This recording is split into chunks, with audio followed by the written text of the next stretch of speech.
Lawrence W. Moore here from Digging Cat Homestead. This week we wanted to show you a project that we have started because of something we saw our land do naturally. Down here in these oak leaves we found these guys, and we used some apps to try and determine what kind of mushrooms they were, and it came up as chanterelles. We did some research on chanterelles, and they are mushrooms that are edible. And even though an app says this is a chanterelle, we don't necessarily want to just be eating some of these wild growing ones. And so we did some research on chanterelles and found that you can order spores, or what you need to plant them. And we saw the instructions on how to do that. And we could basically plant them in an area that we have that is well shaded, like tree canopies is what they like, and a lot of leaves on the ground, they like that, and it needs to be moist. But we basically have an area that's good for that. Alright, so we're back over here towards the edge of our property. We have this nice kind of darkish area underneath the tree canopy.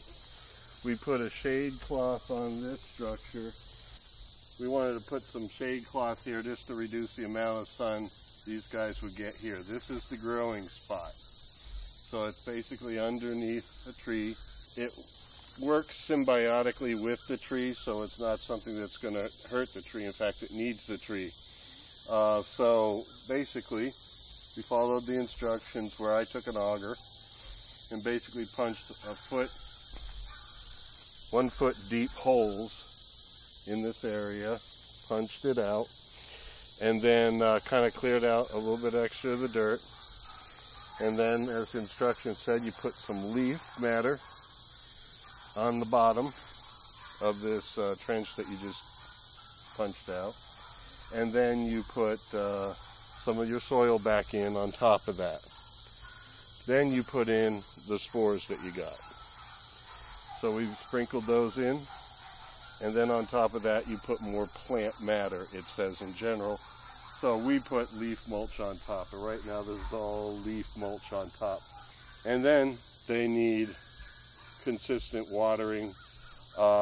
They says drip watering. So we set our sprinkler here that gets this area. We set it to a spray setting that's kind of like combined spray and misting. So that should be good in getting the plenty of water here without it being flooded. Basically, you don't want to do heavy watering. I guess that's why they want you to do drip watering for long periods of time, so you get plenty of water, but it doesn't kind of like flush things or move things around. So that's what we're going to do, and we'll keep you posted on how well this works out for us. And until next time, check out some of Liza's cigar box guitars at the Psyche Electroacoustic Opera Company. It's down in the featured channels list. The Wayfarer Project, where I work on some audio production stuff and some tutorials on doing your own music making with electronic music. And then the Wayfarer Project Adventures, where I do a little bit of gaming, like right now I'm doing Solace Crafting, an RPG fantasy adventure game, and I've been loving it. So, until next time, take care and stay free.